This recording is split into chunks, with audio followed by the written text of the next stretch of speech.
नमस्कार दोस्तों, स्वागत है आपका आज के डे 30 में। 21 सितंबर आज की तारीख, दिन मंगलवार, पॉलिटी का डिस्कशन। और आज की क्लास थोड़ी सी लेट हुई है, आधे घंटे से ऊपर लेट है। 45 मिनट कहेंगे उसको, एग्जैक्टली 10:15 बजे मैं इसको पब्लिश कर रहा हूँ। और उसका कारण कुछ समय ना मिल पाना। कभी कभी मुझे भी अपने कुछ कामों से इधर उधर जाना पड़ता है, नहीं हो पाया। अस्पृश्यता से उपजी कोई भी निर्योग्यता विधि द्वारा दंडनीय होगी, ये किस अनुच्छेद में कहा गया है? ये पहला प्रश्न है। टॉपिक से ही आपको लग गया होगा कुछ। अ, हम बातें करेंगे संविधान के अनुच्छेदों की। आज मूलतः जो बात है वो होगी कुछ विशेष उपबंधों की, जो विशेष वर्गों के लिए किए गए हैं। तो इस प्रश्न का उत्तर दीजिए। आजकल थोड़ा सा घुमा फिरा के प्रश्न पूछने की प्रवृत्ति है। ये जो अस्पृश्यता की बात होती है, अनुच्छेद 17 में वही प्रश्न पूछा जा रहा है और पूरा स्टेटमेंट दिया गया है कि अस्पृश्यता से उपजी कोई भी निर्योग्यता विधि द्वारा दंडनीय होगी। Any disability riding out of untouchability shall be punishable by law. और ये कहा गया है अनुच्छेद 17 में। सी ऑप्शन इसका बिल्कुल करेक्ट हो जाएगा। अनुच्छेद जो 17 है तो उसमें यही घोषित किया गया, यही लाइन लिखी गई है, ओरिजिनल लाइन यही है। और अस्पृश्यता का अंत किया जाना है, किया जाता है इसके द्वारा। और किसी भी रूप में उसका जो आचरण है उसको निषिद्ध किया जाता है। ठीक है, बात समझ में आ गई? किसी भी रूप में वो स्वीकार्य नहीं है। नेक्स्ट क्वेश्चन, अगला प्रश्न, और इस प्रश्न का उत्तर दीजिए। भारतीय संविधान के किस भाग में उपेक्षित और शोषित लोगों के लिए कुछ विशेष उपबंध किए गए हैं? भाग पूछा जा रहा है, कौन सा भाग है? भारतीय संविधान जो है वो सभी वर्गों को सामाजिक और राजनीतिक न्याय दिलाने के लिए, आर्थिक लोकतंत्र की स्थापना करने के लिए प्रतिबद्ध है।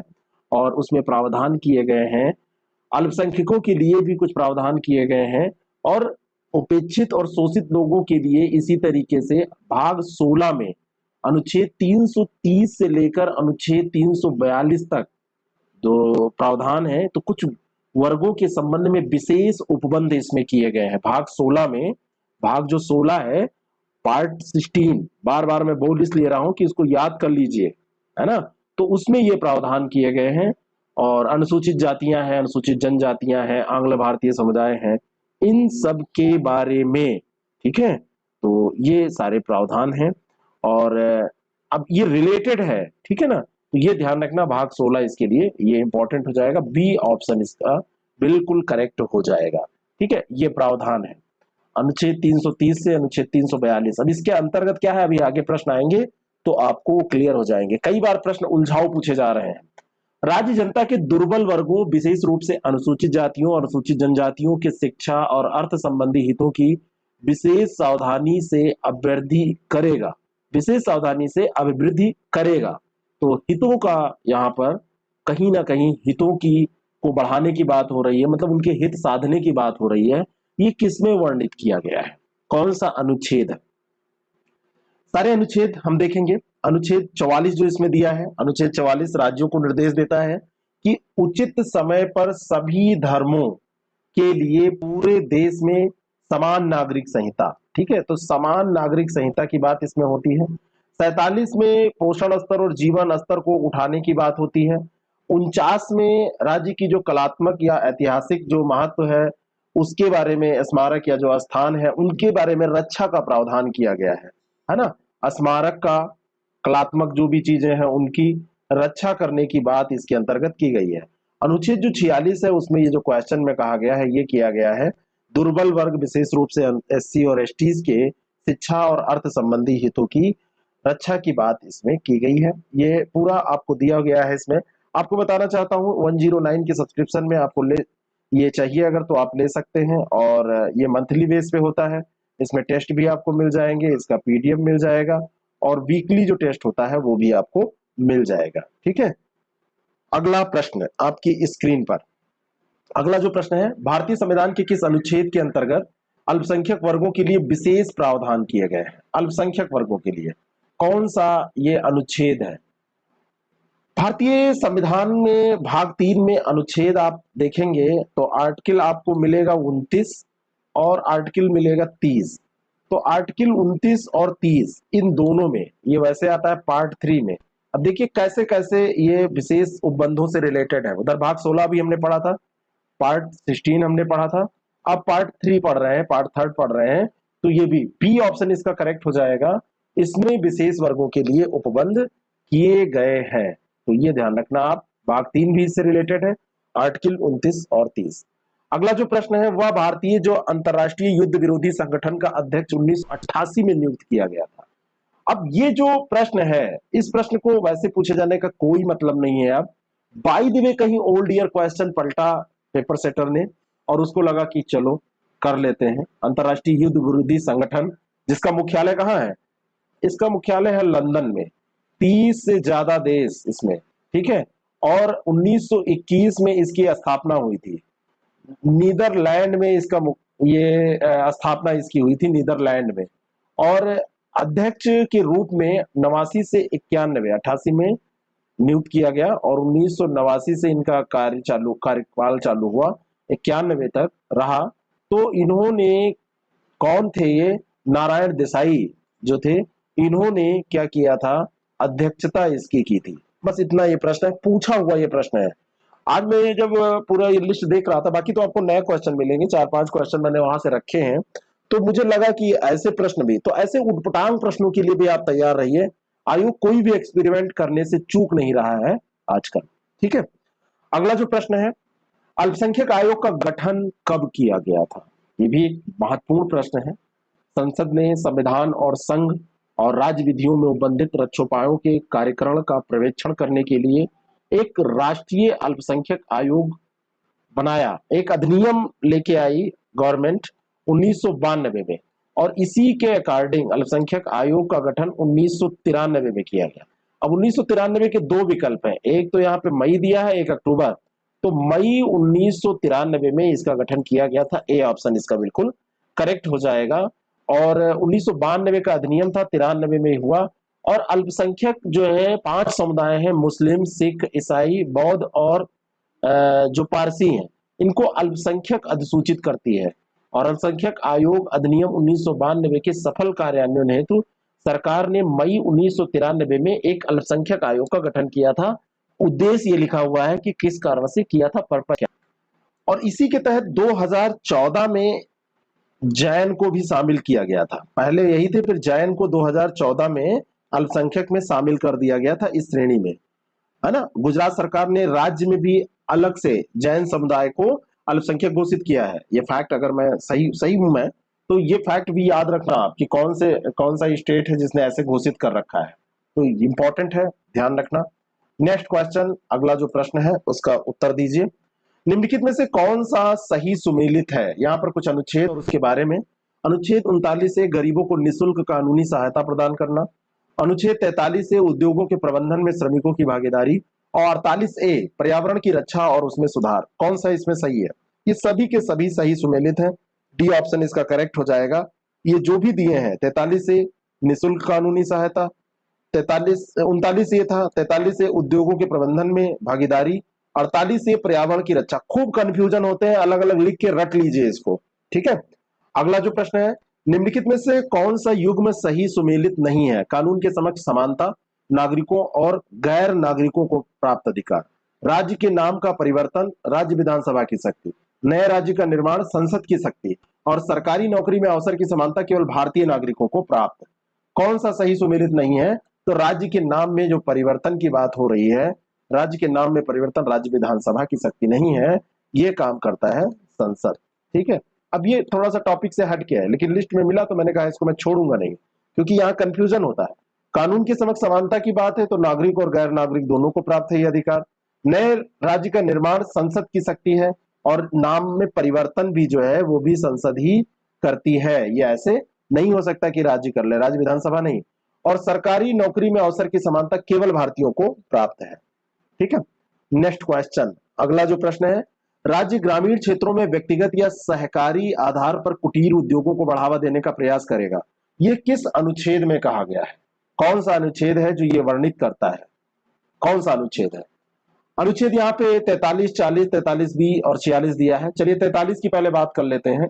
अनुच्छेद 43 ही इसका सही उत्तर है, यही कहा गया है इसमें। और 40 की अगर हम बात करें तो 40 में ग्राम पंचायत की बात की गई है। ग्राम पंचायत लिखा क्या गया है, लैंग्वेज अभी आपको दिखा रहा हूं।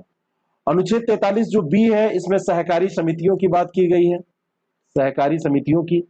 और अनुच्छेद जो 46 है, इसमें समाज के जो कमजोर वर्ग, विशेषकर एससी और एसटी जो है, उनके शैक्षिक और आर्थिक हित अभी हमने बताया था, उनके एजुकेशनल और उनके जो इकोनॉमिकल हित हैं एससी एसटीज के, उनके उनको साधने की बात की गई है। अब इसमें इसके लैंग्वेज पे अगर हम बात करें तो देखिए, राज्य ग्राम पंचायतों को स्वशासन की इकाइयों के रूप में संगठित करना, राज्य ग्रामीण क्षेत्रों में व्यक्तिगत और सहकारी आधार पर कुटीर उद्योगों को बढ़ावा देना, यह 43 हो गया। अनुच्छेद जो 43 भी है, सहकारी समितियों के स्वैच्छिक गठन, स्वायत्त कामकाज, इन सब लोकतांत्रिक नियंत्रण, पेशेवर प्रबंधन को बढ़ावा देना। अनुच्छेद जो 46 है, इसमें समाज के कमजोर वर्गों, एससी एसटी और जो अन्य कमजोर वर्ग हैं, उनके शैक्षिक और आर्थिक हितों को बढ़ावा देना। ये लैंग्वेज है, तो 60 में ही पूछा जाता है, लेकिन मैं आपको दिखाना चाहता हूं कि ऐसा भी पूछा जा सकता है। किसी जाति तथा जनजाति को अनुसूचित जाति तथा अनुसूचित जनजाति घोषित करने हेतु शक्ति संपन्न अधिकारी कौन है? कौन शक्ति संपन्न अधिकारी है, ये प्रश्न आपसे पूछा जा रहा है। तो ये अकेला है भारत का राष्ट्रपति। ए ऑप्शन बिल्कुल करेक्ट है। जो महामहिम रामनाथ कोविंद जी हैं, वो ये काम कर सकते हैं और कोई नहीं कर सकता, है ना। अनुच्छेद 341 है, आर्टिकल 341 एक के तहत ये जो वर्णन है वो किया गया है, और इसमें ये किसी भी एससी एसटी इनके नाम घोषित करने की बात जो है, वो राष्ट्रपति, चाहे वो राज्य या संघीय क्षेत्र में हो, तो राष्ट्रपति को ही दिया गया है। और राज्यपाल से परामर्श इसमें लिया जाता है, गवर्नर से परामर्श लिया जाता है। अगला जो प्रश्न है, चलिए उसका उत्तर दीजिए। 12 दिसंबर 2019 को राज्यसभा में भारतीय संविधान का 126वां संविधान संशोधन विधेयक 2019 पारित किया गया। इस विधेयक के संबंध में कौन सा तथ्य सही नहीं है, जो नीचे दिया है? इस विधेयक के तहत लोकसभा और राज्य विधानसभाओं में अनुसूचित जातियों और जनजातियों के लिए आरक्षण की अवधि 10 वर्ष तक के लिए बढ़ा दी गई। बिल्कुल सही है, 12 दिसंबर 12/19 की यह बात है। और दोनों वर्गों के लिए लोकसभा विधानसभाओं में 25 जनवरी 2030 तक सीटों का आरक्षण बढ़ाने का प्रावधान कर दिया गया। यह संविधान का 103वां संशोधन है, और ये संविधान संशोधन संसद में एंग्लो इंडियन समुदाय के प्रदत्त आरक्षण को समाप्त करने की बात करता है, समाप्त कर दिया गया। ये सब सही है, 103वां नहीं है, ये देखा जाए तो 104वां संविधान संशोधन है, ठीक है ना। और भारतीय संविधान के अनुच्छेद 334 में इसमें संशोधन किया गया है, और साथ में जो 2 सदस्य लोकसभा में प्रतिनिधित्व करते थे एंग्लो इंडियन समुदाय के, उनके आरक्षण को समाप्त कर दिया गया है, ठीक है। तो ये 104वां याद रखिएगा, और ये समाप्त हो गए हैं। अब वो लोग जो हैं बस वही रहेंगे, उसके बाद नहीं चुने जाएंगे, ठीक है। बाकी ये बातें इसमें सब सही है। अगला जो प्रश्न है, भारतीय संविधान में भाग 16 अनुच्छेद 330 से 342 तक संबंधित है, किससे संबंधित है? तो अभी हमने बताया भाग 16 के बारे में, अनुसूचित जाति जनजाति के आरक्षण और आंग्ल भारतीय समुदाय के प्रतिनिधित्व से। डी ऑप्शन इसका बिल्कुल करेक्ट है। हमने बताया था ना कि विशेष वर्गों के लिए कुछ उपबंध किए गए हैं। शुरुआती जो पहला प्रश्न दूसरा प्रश्न कुछ था, तो उसी के बारे में यह बात है। 330 से 342 तक ये विशेष वर्गों के लिए यहाँ व्यवस्था की गई है। 330 में लोकसभा में एससी और एसटी के आरक्षण की बात है, और 31 में आंग्ल भारतीय समुदाय का प्रतिनिधित्व की बात थी, जिसको 12/12/19 को क्या कर दिया गया, समाप्त कर दिया गया। नेक्स्ट क्वेश्चन, अगले प्रश्न का उत्तर दीजिए। भारत के संविधान में लोकसभा में अनुसूचित जनजातियों के लिए व्यवस्था की गई है, किस अनुच्छेद के अंतर्गत? अलग से तोड़ के बनाया गया प्रश्न, तो आर्टिकल 330 हो जाएगा, 330 हो जाएगा। ए ऑप्शन इसका बिल्कुल करेक्ट हो जाएगा। लोकसभा में अनुसूचित जातियों और जनजातियों के लिए आरक्षण की व्यवस्था इसके अंतर्गत की गई है। और ठीक ऐसा ही अगर आपसे विधानसभा में पूछ लिया जाए, तो अनुच्छेद 332 के अंतर्गत विधानसभा के लिए की गई है, राज्यों की विधानसभाओं के संदर्भ में प्रावधान किया गया है। तो लोकसभा 330 है ये लोकसभा, और 332 ये विधानसभा है। दोनों बातें आपके लिए बहुत ज्यादा इंपॉर्टेंट है। अगला जो प्रश्न है उसका उत्तर दीजिए। किस संविधान के अनुच्छेद, मतलब किस अनुच्छेद के द्वारा पृथक अनुसूचित जनजाति आयोग का गठन किया गया है? अब ये अनुसूचित जनजाति आयोग की बात हो रही है, किस अनुच्छेद के द्वारा किया गया है? अनुच्छेद 1 है आपका, 2003 की बात है, एक अधिनियम लाया गया था और एक संविधान संशोधन किया गया, और इसका 89वां संविधान संशोधन अधिनियम था, और 2003 की ये बात है। और इसमें एक 338 जो आर्टिकल था, इसमें एक जोड़ के 338 का बनाया गया, और इसी के अंतर्गत एक नया जब संविधान का अनुच्छेद स्थापित किया गया तो जनजाति आयोग का गठन का प्रावधान इसी के अंतर्गत किया गया। सी ऑप्शन इसका बिल्कुल करेक्ट हो जाएगा।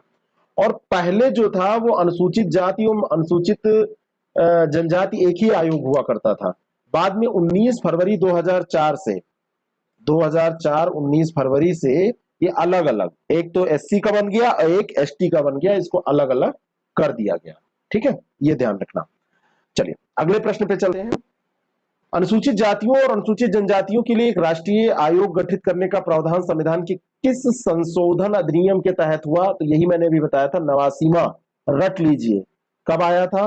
2003 में। ठीक है, और 2004 में इसको इंप्लीमेंट किया गया और 2 आयोग बना दिए गए, एक एससी के लिए और एक एसटी के लिए।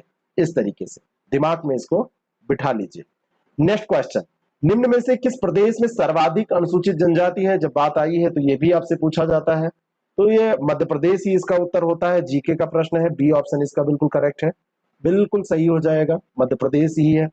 अब आजकल तो उसमें जीआईसी में पूछा वाराणसी की जनजाति, एक से एक स्टूपिड टाइप के प्रश्न, आयोग को भी प्रश्न नहीं मिलते हैं, मतलब पता नहीं कहाँ, इतिहास तो इतिहास बना देता है बिल्कुल इस तरीके से। तो हम कोशिशें हमने भी चालू की हैं, देखते हैं आयोग कहां तक जाता है, हम कहां तक पहुंच पाते हैं।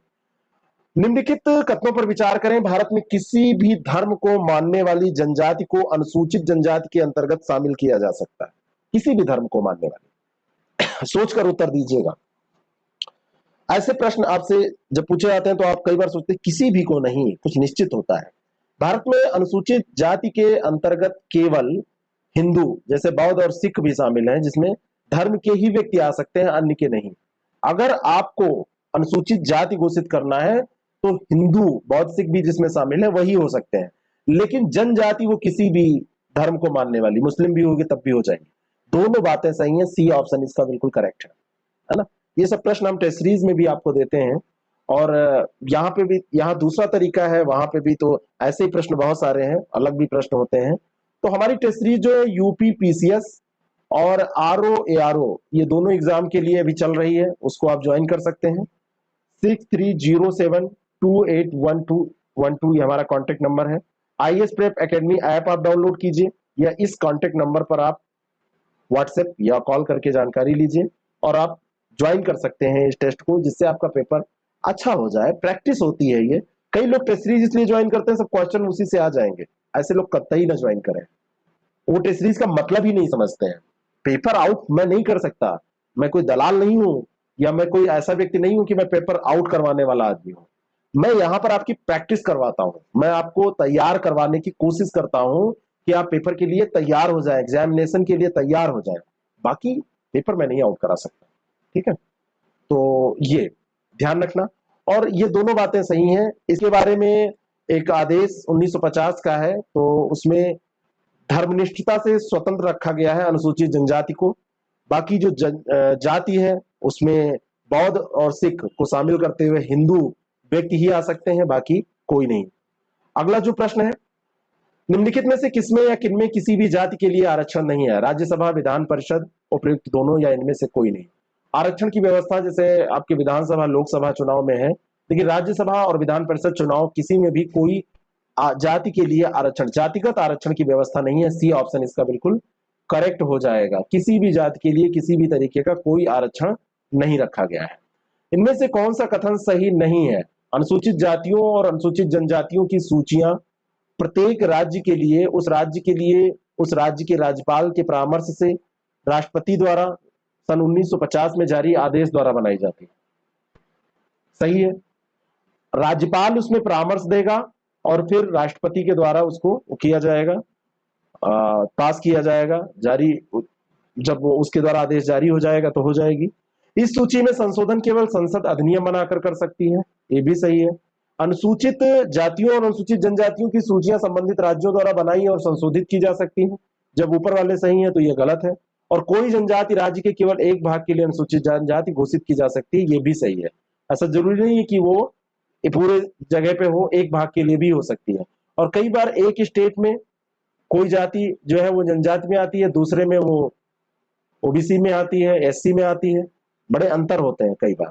ठीक है, तो ये ध्यान रखना आप। अनुच्छेद 341 में अनुसूचित जातियों और अनुच्छेद 342 में अनुसूचित जनजातियों के लिए यह उपबंध किए गए हैं। जो ये बातें हैं संसद द्वारा ही की जा सकती हैं। ये उपबंध 41 और 42 में है आर्टिकल में। अंतिम प्रश्न है, अंतर्राष्ट्रीय शांति दिवस किस तिथि को मनाया जाता है? अब शांति दिवस का ये करंट का भी प्रश्न है, ये शायद 19 ही प्रश्न आज इसमें सेलेक्ट हुए हैं, कुछ ऐसा हुआ था। तो किस तिथि को मनाया जाता है, ये इंपॉर्टेंट है, ध्यान रखना। शांति की बात होती है चारों तरफ, जबकि अशांति हर जगह फैली हुई है। पीसफुल तो रहना मुश्किल ही हो जाता है, हर जगह अशांति ही है। 21 सितंबर को ये मनाई जाती है। 21 सितंबर को पूरे विश्व में इंटरनेशनल डे ऑफ पीस मनाया जाता है। 24 घंटे अहिंसा और संघर्ष विराम के माध्यम से संयुक्त राष्ट्र महासभा ने इसे शांति के आदर्शों को मजबूत करने के लिए एक दिन समर्पित किया था और तभी से ये मनाया जाता है। और 2021 में इसकी एक थीम रखी गई है, उस थीम को आप देखिए, वो थीम है recovering better for an equitable and sustainable world. एक न्याय संगत और सतत विश्व के लिए बेहतर पुनर्प्राप्ति, हिंदी में, अंग्रेजी इसका ध्यान रखिएगा। और अंतर्राष्ट्रीय शांति दिवस 1981 से शुरू किया गया था, संयुक्त राष्ट्र महासभा के द्वारा इसको मनाया जाता है। 2 दशक बाद 2001 में महासभा ने सर्वसम्मत से इस दिन को अहिंसा और संघर्ष विराम की अवधि के रूप में नामित करने के लिए फिर मतदान किया था। 81 में इसके द्वारा इसकी पहल की गई थी और 2001 में फिर मतदान हुआ था। खैर ये सब आपसे नहीं पूछा जाएगा। यूएन के बारे में बात करें तो न्यूयॉर्क में इसका मुख्यालय है। 24 अक्टूबर 1945 को इसका एस्टेब्लिशमेंट हुआ था, इसकी स्थापना। एंटेरियो गुटेरेस जो है इसके महासचिव इस समय है।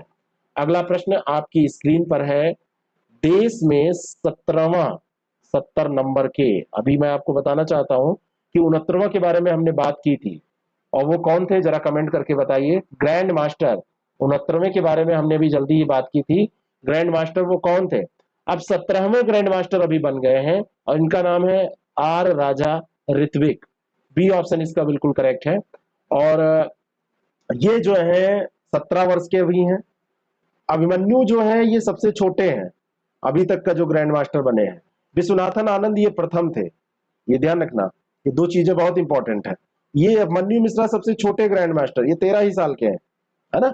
और ये जो है, जो आर राजा ऋत्विक है, इनकी 17 साल उम्र है और ये 70 नंबर के बने हैं। अभी तक 70 ग्रैंड मास्टर हो चुके हैं, है ना। ऋत्विक जो है ये अभी एनबीएस राम राजू से कोचिंग ले रहे हैं, ये भी ध्यान रखना।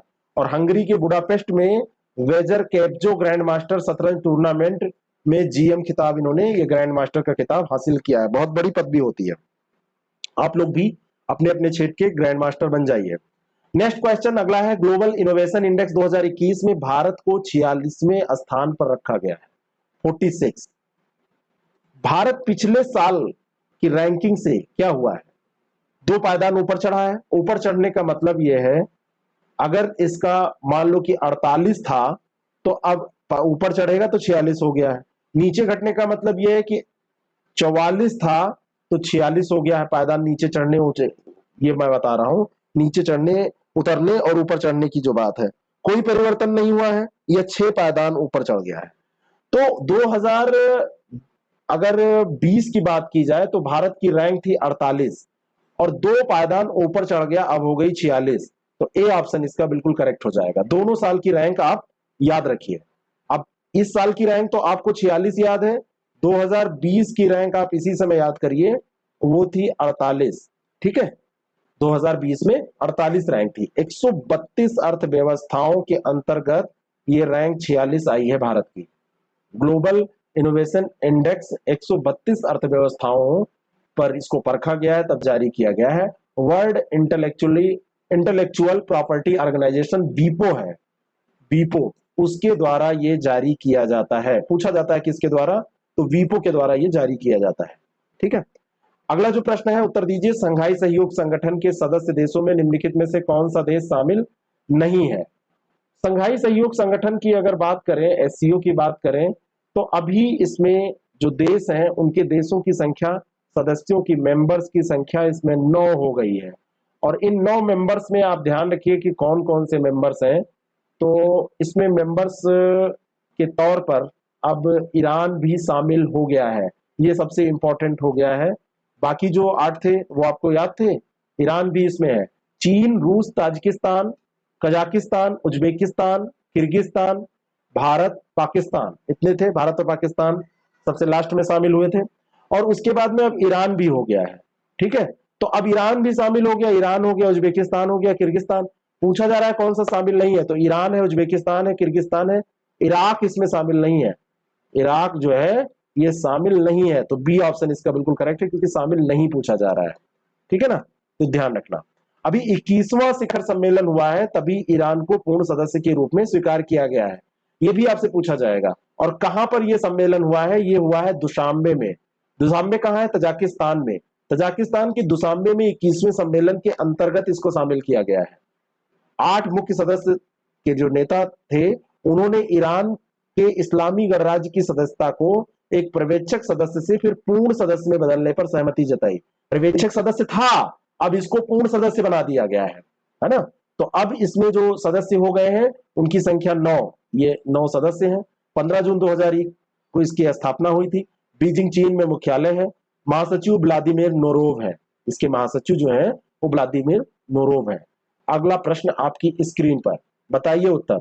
73वां प्राइम टाइम एमी अवार्ड समारोह 19 सितंबर 2021 को कहां आयोजित हुआ। इतनी लंबी इसमें लिस्ट है जो पुरस्कारों की है, यही मैंने प्रश्न केवल सेट किया कि कहां आयोजित हुआ है। तो ये इसका आयोजन किया गया अमेरिका में, लॉस एंजलिस, कैलिफोर्निया है ना, कैलिफोर्निया में आपका लॉस एंजलिस पड़ता है, वहीं पर किया गया। सी ऑप्शन इसका बिल्कुल करेक्ट है। 19 सितंबर 2021 को इसका आयोजन किया गया, ठीक है ना।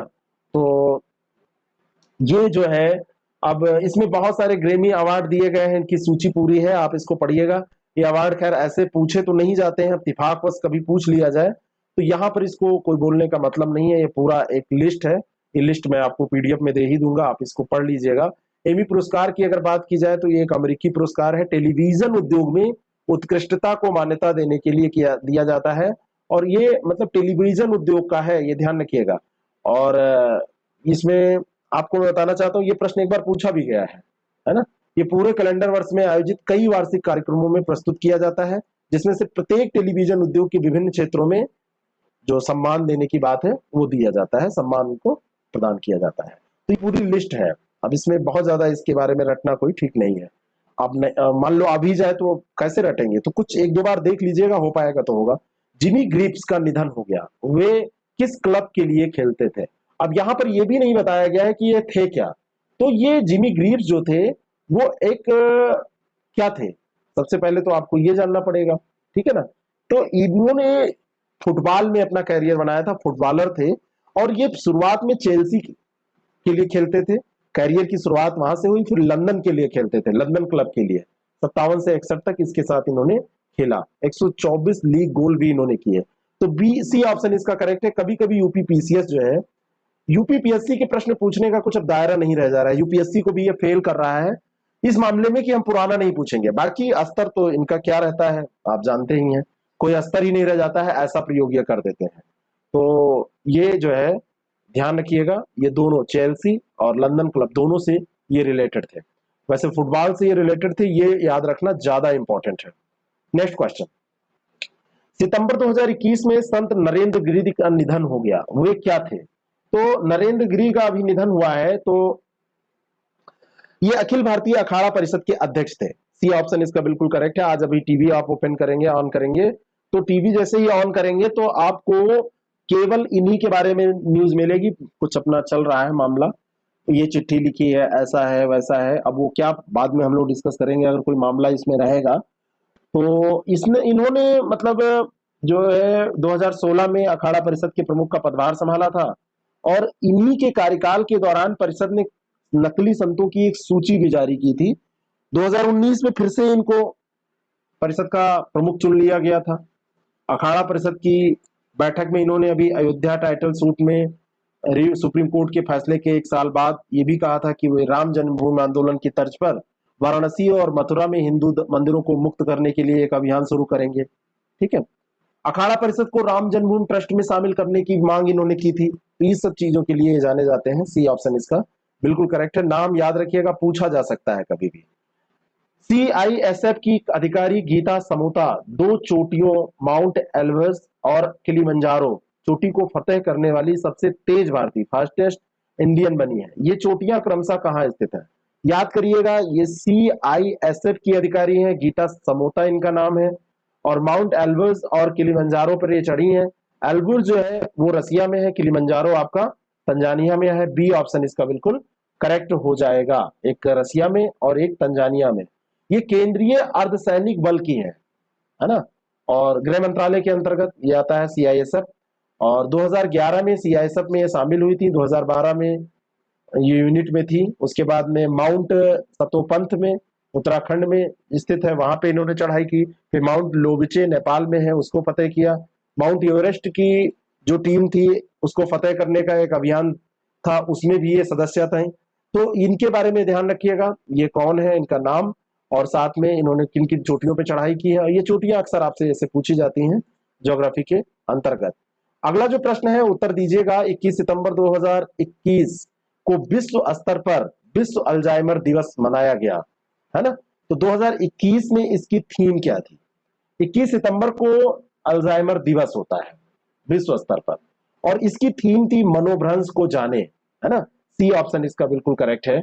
अल्जाइमर क्या होता है? ये मनोभ्रंश इसमें होता है, धीरे धीरे स्मृति का हनन होने लगता है ना, और कई चरणों में धीरे धीरे इसमें इफेक्ट पड़ता है। कई बार लोग पहचानने की क्षमता खो देते हैं अपने आसपास की चीजों को, क्योंकि याददाश्त कमजोर हो जाती है, पहचान ही नहीं पाते हैं, घर पहुंच ही नहीं पाएंगे, पता चला वो बाहर कहीं रह गए। ये सब समस्याएं होती हैं, है ना। और ये अपक्षयी मस्तिष्क रोग है, डिजेनरेटिव ब्रेन डिजीज है, जो स्मृति हानि का कारण बनता है। और सोचना, मतलब स्पष्ट रूप से सोचना बिल्कुल मुश्किल या लगभग असंभव बना देता है। कोई क्लियर कट विजन कुछ नहीं रह जाता है मरीज का, वो कुछ सोच ही नहीं पाता है, ये समस्या होती है। तो इस बार नो डेमेंशिया नो अल्जाइमर्स, मनोभ्रंश को जाने अल्जाइमर को जाने, ये थीम रखी गई है इसकी। नेक्स्ट क्वेश्चन देखिए, प्रैक्टिस आपको करनी पड़ेगी। प्रैक्टिस जब तक आप नहीं करेंगे तब तक, कई बार दिन भर में मेरे पास 10 मैसेज आते हैं, सर 10 नंबर से प्री फेल हो गया था, 2 नंबर से फेल हो गया था, मतलब नंबर नहीं, यहाँ पे क्वेश्चन की ज्यादातर लोग बताते हैं। कोई कहता है मेरा सर 3 क्वेश्चन और होता तो पास हो जाता। तो ये सब केवल प्रैक्टिस से आएगा। आप लोग पढ़िए, बुक पढ़िए, खूब पढ़िए, लेकिन प्रैक्टिस भी करिए। प्रैक्टिस पुराने पेपर उठाइए, उससे करिए, टेस्ट सीरीज लीजिए, उससे करिए। और जब तक आप 200-300 क्वेश्चन रोज सॉल्व नहीं करेंगे इधर महीने भर में, तब तक आप कॉन्फिडेंट नहीं हो पाएंगे। मनोरमा महापात्र का निधन हो गया, वो क्या थी? मनोरमा महापात्र एक सामाजिक कार्यकर्ता थी, पत्रकार थी, इसमें तो दोनों नहीं दिया है, साहित्यकार भी थी। तो साहित्यकार थी, ये पत्रकार थी, सामाजिक कार्यकर्ता थी। दैनिक था द समाज, उसकी पूर्व संपादक भी थी, है ना। और ये जो है 1984 में साहित्य अकादमी पुरस्कार इनको मिला था, इसीलिए यहाँ पर साहित्यकार दिया गया है। 88 में सोवियत नेहरू पुरस्कार मिला। Critic circle of India award 1990 में इन्होंने प्राप्त किया। ईश्वरचंद विद्यासागर सम्मान इनको मिला। रूपम्बरा पुरस्कार इन्होंने जीता।